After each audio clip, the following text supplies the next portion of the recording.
I got the chance to sit down with one of the bus drivers who's been on the job for 30 years. And when you meet her, you will understand why she's been behind that wheel for so very long, why her bus riders just adore her, plus how she is inspiring younger generations to follow in her footsteps.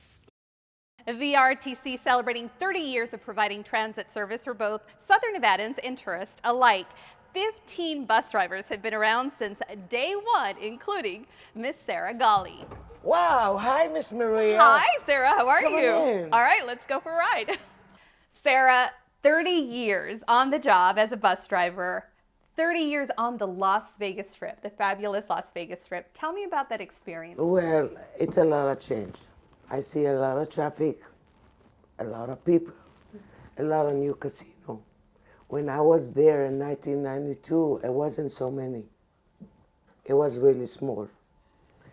Like Hacienda, now it's Mandalay Bay, Luxor wasn't there, Excalibur, Mandalay Bay, all this new. A lot of people moved to Vegas. Yeah, and a lot of tourists too. Now you're dealing with a lot of tourists every day. How has Every that day. experience been? I have no problem. And talk about, you actually are on the double-decker bus. That's a huge bus. You drive that on the Las Vegas Strip? I don't think it's a huge bus. Look to me, it's a small bus, actually.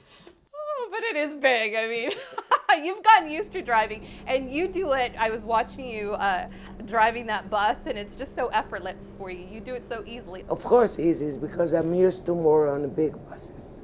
If you put me on my car, I don't know how to drive my car. Now, Sarah, you're also inspiring our future drivers. Tell me this story about that young man who waited for you on the Las Vegas Strip. This young man, he's named Patrick. Patrick used to ride the bus. He was 14 years old. He was waiting for me with a big smile. Guess what? He's a bus driver now. So when you saw him the first time, did you go, you look familiar? You are my son. Oh. Recently, you were honored along with the other 14 drivers who have been here those 30 years. The mayor was there, and they called you heroes.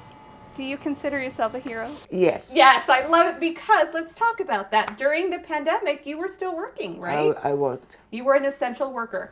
Yes. I worked 6 days at the time when the pandemic was. Because people still are essential workers, still had to get to work. Right. Yeah, so you are a hero. Thank you. And like Sarah, all of our bus drivers are definitely heroes in my book. Thank you so much for what you do on a daily basis.